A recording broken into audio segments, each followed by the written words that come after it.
વિદ્યાર્થી મિત્રો, જય ગુરુદેવ, નમસ્કાર. કેમ છો? મજામાં ને? આજે આપણે ધોરણ 3 માં ત્રીજો પાઠ ભણીશું. આપણે આગળના વિડિયોમાં પહેલો અને બીજો પાઠ ભણી લીધો છે. તો હવે આપણે પહેલા પાઠનું નામ છે વાંદરાને વાંચતા ન આવડે અને બીજો પાઠ આપણે ભણી લીધો છે પોટલા ટપકે ટપ. આજે આપણે ત્રીજું ચેપ્ટર ભણવાનું છે જેનું નામ છે હું પતંગિયું મારા પિલ્લુનું. આ પાઠ છે આખો પતંગિયાનો પાઠ છે. સરસ મજાનો પાઠ છે અને વાર્તા જેવો પાઠ છે. આપણે તમને ભણવાની ખૂબ જ મજા આવશે. તો વિદ્યાર્થી મિત્રો, આ પાઠમાં પતંગિયું હોય છે અને પતંગિયું હોય છે એનું નામ પિલ્લું હોય છે અને તમારા જેવા નાના નાના બે બાળકો હોય છે. એકનું નામ છે ઈવા અને તેના ભાઈનું નામ છે દ્વિજ. તો ઈવા અને દ્વિજ આ બંને પાઠના પાત્રો છે અને પતંગિયું છે તેનું નામ પિલ્લું છે. તો સૌપ્રથમ આપણે આ પાઠની સ્ટોરી ભણીશું. એટલે કે વાર્તાની જેવો આ પાઠ છે એ તમને પહેલા હું સમજાવીશ. તો વિદ્યાર્થી મિત્રો, તમે ધ્યાનથી સાંભળજો. તો ચલો આપણે શરૂ કરીએ. સૌપ્રથમ પહેલા એક સરસ મજાનું ગીત આપેલું છે, એ આપણે પહેલા સમજી લઈએ. પતંગિયાને આંગળી અડાડશો ના ભાઈ. પતંગિયું હોય છે તેને આંગળી અડાડવાની ના પાડે છે કે પતંગિયાને આંગળી અડાડશો ના ભાઈ. પતંગિયાને આંગળી અડાડશો ના ભાઈ. નરિયું નાજુક છે એ નાનું, મીઠડું મીઠડું અને મજાનું. પતંગિયું હોય છે એ ખૂબ જ ડરપોક હોય છે. એને કોઈ અડે તો એને ગમતું નથી, એ તરત ઉડી જાય છે અને એટલું એ નાજુક હોય છે. અડવા જશો તો ના લલચાય, એને અડવાની ના પાડે છે. ભલી ભોળી છે શી આંખ, રંગ રંગ રૂપાળી પાક. એટલે કે ભલી ભોળી એટલે કે એની આંખ હોય છે એ પણ ખૂબ જ ભોળી હોય છે અને નાની અને નાજુક હોય છે. રૂડા રંગોની છાટ કેવી છવાઈ. પતંગિયું હોય છે, તમને લોકોને ખબર છે કે પતંગિયું હોય છે તેમાં એક રંગ હોતો નથી, એમાં અનેક રંગો હોય છે, રંગબેરંગી હોય છે અને તેની પાંખો હોય છે એ ખૂબ જ સુંદર હોય છે. તેમાં ઘણા બધા રંગો હોય છે. પતંગિયાની પાંખો છે એ ખૂબ જ સુંદર હોય છે. ફૂલોથી ફૂલે ફરી ફરીને બેઠું જોને જરા કરીને. પતંગિયું હોય છે એક ફૂલેથી બીજા ફૂલ ઉપર જતું હોય છે અને જોયા કરો ધરાય ધરાઈને, અને ઈ જોવાની આપણને ખૂબ જ મજા આવે છે.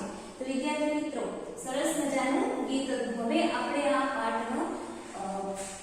આ પાઠ સમજીશું. તો વિદ્યાર્થી મિત્રો, તમે ધ્યાનથી સાંભળજો. પાઠમાં દ્વિજ, ઈવા અને પિલ્લું આ ત્રણેયની સ્ટોરી આપેલી છે, એ આપણે સમજીશું. તો શરૂઆત કરીએ.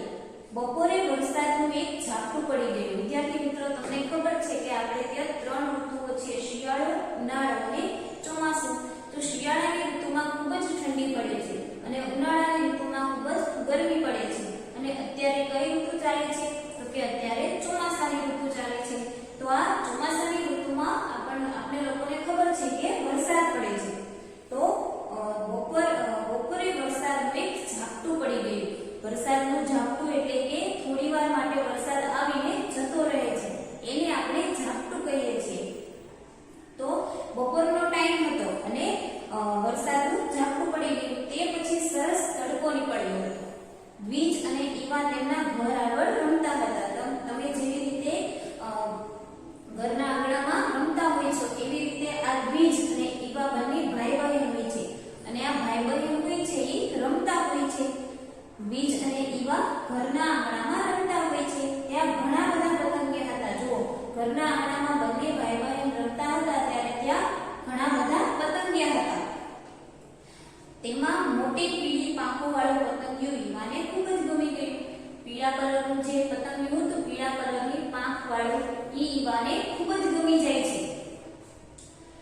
દ્વિજ અને ઈવા તે પતંગિયાનો પીછો કરવા લાગ્યા. જુઓ, દ્વિજ અને ઈવા ભાઈ બહેન હોય છે, શું કરે છે તો કે જે પતંગિયું એને ગમી જાય છે એ પતંગિયું જ્યાં ઉડીને જાય છે ત્યાં બંને ભાઈ બહેન તેનો પીછો કરે છે, એની પાછળ પાછળ જાય છે. તે પતંગિયું ઉડતું ઉડતું મીઠા લીમડા પર જઈને બેઠું. મીઠો લીમડો એટલે તમને ખબર છે કે બે જાતના લીમડા હોય છે. એક કડવો હોય છે, એ સ્વાદમાં કડવો હોય છે, અને મીઠો હોય છે, એ તુરો હોય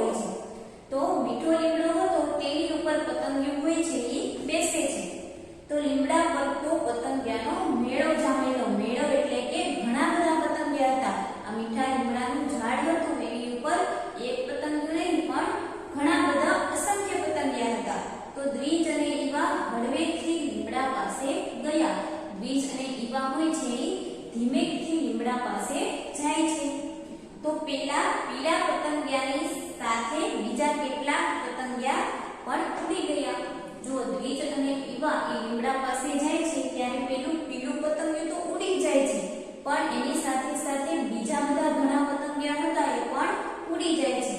તો દ્વિજ અને ઈવા જો શું કરે છે, અરે રે ઈવા ઉદાસ થઈ ગઈ. જો બધા પતંગિયા ઉડી જાય છે તેથી ઈવા હોય છે એ ઉદાસ થઈ જાય છે.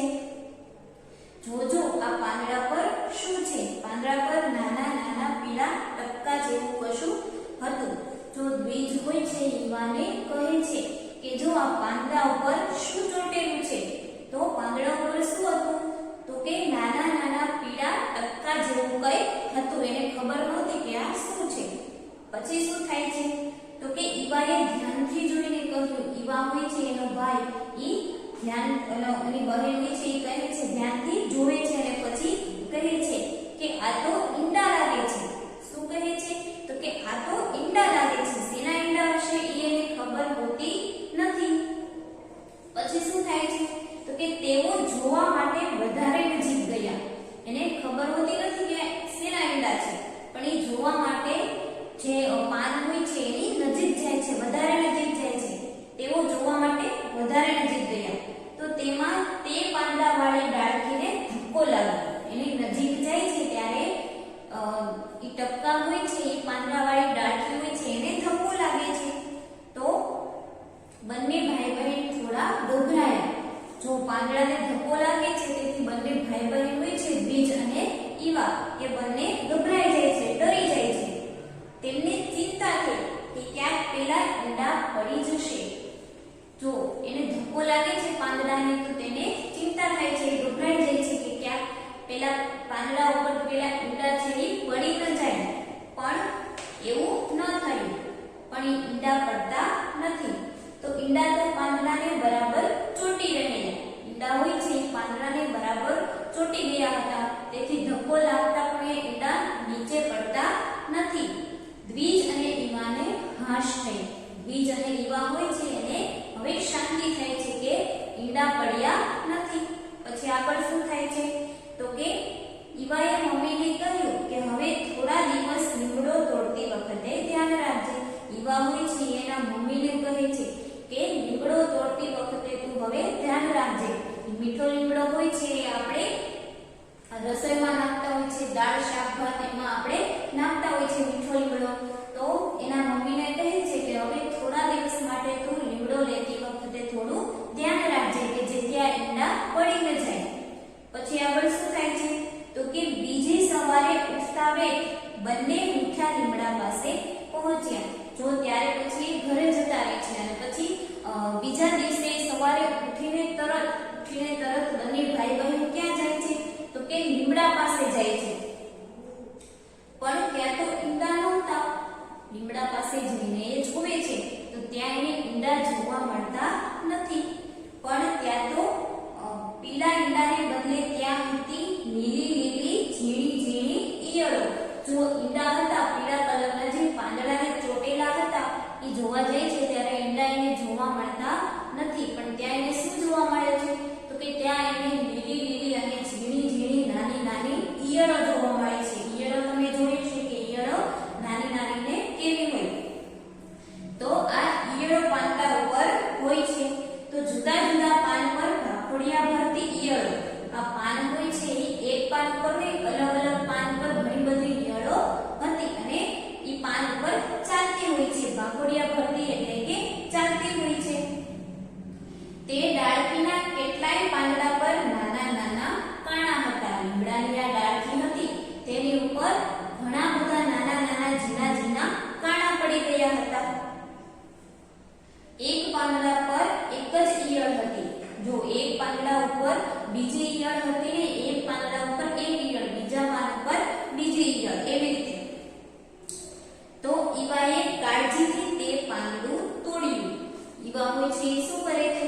તો કે કાળજી રાખીને ધ્યાન રાખીને એક પાંદડું એ તોડી લે છે ઈયળ વાળું. પછી શું થાય છે કે પછી તે પાંદડાને એક ખોખામાં મૂક્યું. જો પાંદડું તોડીને ઈવા શું કરે છે? તો કે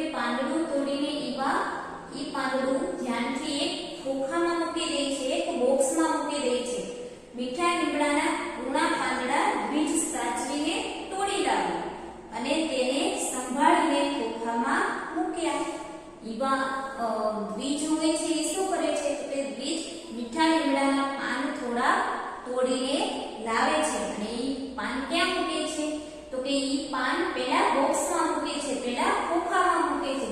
કયું ખોખું તો કે જે ખોખામાં ઈયળ વાળું પાન જેને મૂક્યું હતું એ ખોખામાં મૂકે છે. પછી આગળ શું થાય છે? હવે ખા, તું તારે ખાવું હોય તેટલું. પછી દ્વિજ અને ઈવા તે ઈયળને કહે છે કે હવે તારે જેટલું ખાવું હોય એટલું ખા, કારણ કે એ બોક્સમાં એને ઘણા બધા પાંદડા ભરીને મૂકી દીધા હતા એની સાથે. તો એને ઈયળને કહે છે કે હવે તારે જેટલું ખાવું હોય એટલું ખા. પછી શું થાય છે કે તેઓએ ખોખાને ઘરમાં સલામત જગ્યાએ મૂક્યું. જો ઈવા અને દ્વિજ હોય છે એ ખોખાને સલામત જગ્યાએ મૂકી દે છે કે જ્યાં કોઈની નજર ન જાય અને જ્યાં કોઈ એને હેરાન ન કરે એવી રીતે એ બોક્સ ઘરની અંદર સાચવીને મૂકી દે છે. પછી આગળ શું થાય છે તો કે બીજી સવારે દ્વિજ અને ઈવાએ ખોખામાં જોયું. પાછી બીજી સવાર પડે છે અને પાછું એને સવારે પેલી ઈયળ યાદ આવે છે. ત્યારે એ બંને શું કરે છે કે તરત ઉઠીને જાય છે અને ખોખાની અંદર ખોલીને જુએ છે. તો પહેલી નજરે તો લીલા પાંદડા વચ્ચે કોઈ લીલી ઈયળ દેખાય જ નહીં. જો પહેલી વખત જ્યારે લીમડાના પાને જોવા ગયા, ઈંડા જોવા ગયા, ત્યારે ઈંડાને બદલે તેને ઝીણી ઈયળ જોવા મળી. પછી બોક્સ ઘરે લઈ આવે છે અને બોક્સ ખોલીને બીજા દિવસે જુએ છે તો તેની અંદર ઈયળ ક્યાંય દેખાતી નહોતી. તો બંને જણા ચિંતામાં આવી જાય છે કે બંને ધારીને જોયું, ધારીને એટલે કે શાંતિથી અને મિલકીને જોયું, ઝીણી નજરે જોયું. હળવેકથી પાંદડા ઊંચા નીચા કર્યા. પાંદડા જે એને નાખ્યા હતા ઈયળને ખાવા માટે તો એ પણ એને ઊંચા નીચા કરીને જોયા. ત્યાં એ બહેન દેખાયા. બહેન એટલે કે ઈયળ. ત્યાં એ ઈયળ એને દેખાય. તો એક પાંદડાની નીચે ઈયળ ક્યાં હતી તો કે એક પાંદડાની નીચે બેઠી હતી. તો ઝીણકડું મોઢું, ઝીણા પગ અને સતત સળગતું શરીર. જોયું શરીર કેવું છે કે સાવ ઝીણું એવું છે, નાનું એવું શરીર છે એનું. ઝીણા પગ એટલે કે નાના એના પગ છે અને સતત સરકતું શરીર. શરીર કેવું સતત ચાલતું રહેલું અને સરકતું રહેલું, લસરી જાય તેવું શરીર એનું. તો પણ તે કેટલા બધા પાંદડા ખાઈ ગયેલી. જો ઈયળ હતી તે કેટલી નાની હતી, એનું પેટ કેટલું નાનું હશે, તો પણ એ ઘણા બધા પાંદડા ખાઈ લીધા હતા તેણે. શેના પાંદડા ખાયા હતા તો કે મીઠા લીમડાના પાન. તો દ્વિજ કહે આપણે આ દોસ્તનું નામ પાડીએ. જો આપણે ઘરે કૂતરો પાળ્યો હોય, બિલાડી પાળી હોય તો પણ આપણે તેનું નામ પાડીએ છીએ. તો દ્વિજ અને ઈવાની પણ ઈચ્છા થઈ કે ચાલો આપણે આ ઈયળનું સરસ મજાનું નામ પાડીએ. તો શું નામ પાડ્યું છે એ આપણે જોઈએ. ઈવા કહે ચોક્કસ, હા શું નામ પાડીશું? ઈવા પણ કહે છે કે હા નામ તો આપણે પાડ્યું છે, પણ આપણે શું નામ પાડીશું? તો દ્વિજ કહે પિલ્લું, પ્યારા પિલ્લું. પછી દ્વિજ કહે છે કે ચલો આપણે આ ઈયળનું નામ પિલ્લું પાડીએ. શું નામ પાડ્યું વિદ્યાર્થી મિત્રો? પિલ્લું. તો ઈવા કહે સરસ નામ છે. પછી આગળ શું થાય છે તો કે રોજ સવારે દ્વિજ અને ઈવા ખોખામાંના પિલ્લુની ભાળ લેતા. ભાળ લેતા એટલે કે સંભાળ લેતા. ક્યારે સંભાળ લે છે કે રોજ સવારે દ્વિજ અને ઈવા ખોખામાંનું પિલ્લું છે, પિલ્લું એટલે કે ઈયળ, એનું ની સંભાળ લે છે કે શું કરે છે. તેઓ ખોખાને સાફ કરતા અને નવા પાંદડા ઉમેરતા. જો દ્વિજ અને ઈવા હોય છે એ રોજ બંને ખોખાઓને સાફ કરે છે અને રોજ નવા પાંદડા તેમાં નાખે છે. શું કામ એમાં નાખે છે તો કે ઈયળને ખાવા માટે, પિલ્લુને ખોરાક આપવા માટે પાંદડા, રોજ નવા પાંદડા એમાં નાખે છે. તો રાત પડીએ વધુ એકવાર તપાસ કરીને જ સૂતા. જો સવારે એકવાર એની સંભાળ લે છે અને રાત પડે ત્યારે પણ તેની એ સંભાળ લે છે. એટલે સવાર સાંજ બે ટાઈમ તેની સંભાળ લે છે.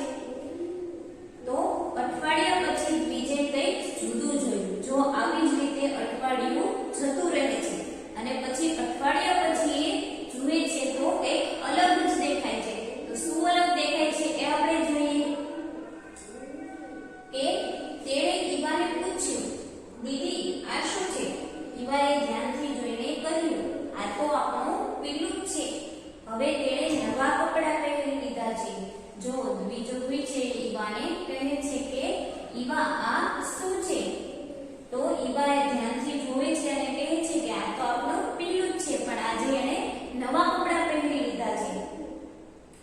તેને કોશેટો કહેવાય. તો ઉપરનું જે ઈયળનું પડ હોય છે તેને કોશેટો કહેવાય. શું કહેવાય વિદ્યાર્થી મિત્રો? કોશેટો. જોને કેવો પહેલવાન થઈ ગયો છે પિલ્લું. પિલ્લું હોય છે એને રોજ પૂરતું ખોરાક મળે છે, તેથી એ તગડો થઈ જાય છે, જાડો થઈ જાય છે, પહેલવાન જેવો થઈ જાય છે. તો દ્વિજ કહે સાચી વાત, ખાઈ ખાઈને તગડો થઈ ગયો છે. તો દ્વિજ હોય છે ઈવાનો ભાઈ, ઈ કહે છે કે હા, ખાઈ ખાઈને તગડો થઈ ગયો છે. બંને ભાઈ બહેનને આ તગડો પિલ્લું વહાલો થઈ પડેલો. બંને ભાઈ બહેન હોય છે દ્વિજ અને ઈવા, ઈ પિલ્લું હોય છે તેને ખૂબ જ વહાલો લાગે છે. સવાર સાંજ અને નિશાળે જતા આવતા તેઓ પિલ્લુની બરાબર ખબર લેતા. જો ક્યારે પિલ્લુની સંભાળ લેતા? તો કે સવાર સાંજ નિશાળે જતા આવતા પહેલા. સવારે દ્વિજ અને ઈવા નિશાળે જાય એટલે કે સ્કૂલે જાય ત્યારે એની સંભાળ લેતા જાય છે, અને સાંજના પાછા ઘરે આવે ત્યારે પણ આવતા વેત પિલ્લુની સંભાળ લે છે. હવે આપણે આગળ જોઈએ. એક સાંજે નિશાળેથી આવીને તેમણે ખોખામાં જોયું. એક સાંજે આવીને નિશાળેથી આવીને ખોખાની અંદર જુએ છે તો પિલ્લુભાઈ શાંત જણાયા. પિલ્લુભાઈ એટલે કે ઈયળ શાંત જણાય છે. કોશેટાનો રંગ ગાઢો થઈ ગયેલો. કોશેટાનો રંગ કેવો? ઘાટો થઈ ગયો હતો અને ચૂપચાપ પડી રહેલો. કઈ હલનચલન કરતો નહોતો પિલ્લું. દ્વિજ સાચવીને એણે અડ્યો અને કોશેટો એકદમ કઠોર હતો. જો એક સાંજે સ્કૂલેથી આવે છે અને આવીને રોજની જેમ એ ખોખાની સંભાળ લે છે. ખોખું ખોલીને જુએ છે તો તેને શું દેખાય છે કે કોશેટો હતો એ ગાઢો થઈ ગયો હતો. તેનો રંગ એટલે કે ઘાટો થઈ ગયો હતો અને શાંતિથી પડ્યો હતો. પિલ્લું હતો એ હલનચલન કરતો નહોતો, શાંતિથી પડ્યો હતો. પછી શું થાય છે તો કે દ્વિજ હોય છે એને સાચવીને એને સંભાળીને એને અડે છે. એને અડે છે તો એકદમ કઠણ હતો, તે પોચો પણ નહોતો. પછી આગળ શું થાય છે તો કે દ્વિજને ચિંતા થઈ. દ્વિજ હોય છે એને ચિંતા થાય છે કે કોશેટો હલતો પણ નથી, હલનચલન પણ કરતો નથી અને શાંતિથી ચૂપચાપ પડ્યું છે. તો તેને ચિંતા થાય છે. તેણે ઈવાને પૂછ્યું, દીદી પિલ્લુને કઈ થયું તો નથી ને? તે સૂતો છે ને? તમારી જેવા નાના બાળકો હોય છે એ બહુ જલ્દી ડરી જાય છે અને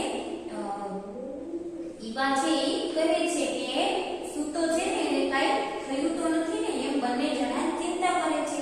તો ઈવા કહે ચિંતા ના કર, એ તો મોટો થઈ રહ્યો છે. ઈવા હોય છે તેની દીદી, એની બહેન, એ કહે છે કે તું એની ચિંતા ના કરે, તો મોટો થઈ રહ્યો છે. બસ થોડા દિવસ રાહ જો, પછી જોજે જાદુ.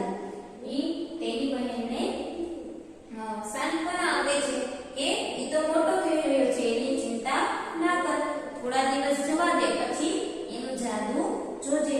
પછી આગળ શું થાય છે તો કે તે પછીના રવિવારે બપોરે તેમણે પિલ્લુની ખબર કાઢવા ખોખું ખોલ્યું. પછી રવિવારનો દિવસ આવે છે, રજાનો દિવસ, ત્યારે શું કરે છે? બંને જણા સંભાળી લે છે અને ખોખું ખોલે છે. ત્યારે જોયું કે કોશેટો જરા જરા હલતો હતો. જો ત્યારે તેને શું દેખાય કે કોશેટો હતો એ જરા જરા હલતો હતો. અને દ્વિજ ધ્યાનથી જોજે. દ્વિજને કહે છે ઈવા કે દ્વિજ તું ધ્યાનથી જોજે. એમ કહી ઈવા ખોખાને બગીચામાં લઈ આવે. જો બોક્સો હોય છે, જે ખોખું હોય છે એ બગીચામાં લઈ આવે છે બંને જણા. થોડી વારમાં કોશેટો તૂટ્યો. થોડી વારમાં કોશેટો તૂટી જાય છે અને તેમાંથી જીવડું બહાર આવે. શું થાય છે વિદ્યાર્થી મિત્રો? જો કે તેમાંથી એક જીવડું બહાર આવે છે અને એ જીવડાને તો પાંખો હતી, સરસ મજાની પાંખો હતી. તેની પાંખો ચોટેલી હતી. શું હતું વિદ્યાર્થી મિત્રો? તે જીવડું બહાર આવે છે એ જીવડાને બે પાંખો પણ હતી અને પાંખો કેવી હતી? તેને ચોટેલી હતી બંને પાંખો. પણ હળવે હળવે ધીમે પોતાની પાંખો ખોલી. જો આગળ પછી શું થાય છે કે હળવે હળવે તે પોતાની પાંખો ધીમે ધીમે ખોલે છે અને દ્વિજ અને ઈવાના મોં ખુલ્લા રહી ગયા. જો દ્વિજ અને ઈવા હોય છે એ બંને જોતા જ રહી જાય છે. બંનેના મોઢા ખુલ્લા રહી ગયા છે કે આ શું થાય છે. તેમનું બહારનું પીલું તો સુંદર મજાનું પતંગિયું બની ગયું છે. દ્વિજ અને ઈવાનું પીલું હતું એ હવે ઈયળમાંથી શું બની ગયું છે તો કે સરસ મજાનું પતંગિયું બની ગયું છે. પીલુએ પોતાની પાંખો 2-3 વાર ફફડાવી અને પછી ઉડી ગયું. પીલું હોય છે એ 2-3 વાર પોતાની પાંખો ફફડાવે છે અને પછી ઉડી જાય છે. તો દ્વિજ અને ઈવાએ પીલુને કહ્યું આવજે. પછી દ્વિજ અને ઈવા હોય છે એ પીલુને આવજે કહે છે. તો વિદ્યાર્થી મિત્રો, દ્વિજ અને ઈવા એક ઈયળને ઘરે લઈ આવે છે અને પછી તેને સંભાળી લે છે અને પછી એમાંથી કોશેટો બને છે અને કોશેટામાંથી સરસ મજાનું પતંગિયું બને છે અને એ પતંગિયું ખૂબ જ સરસ અને રંગબેરંગી હોય છે અને પછી ઉડી જાય છે. દ્વિજ અને ઈવા ખૂબ જ ખુશ થઈ જાય છે. તો વિદ્યાર્થી મિત્રો, સરસ મજાનો ધોરણ 3 નો આજ આપણે ત્રીજો પાઠ ભણ્યો.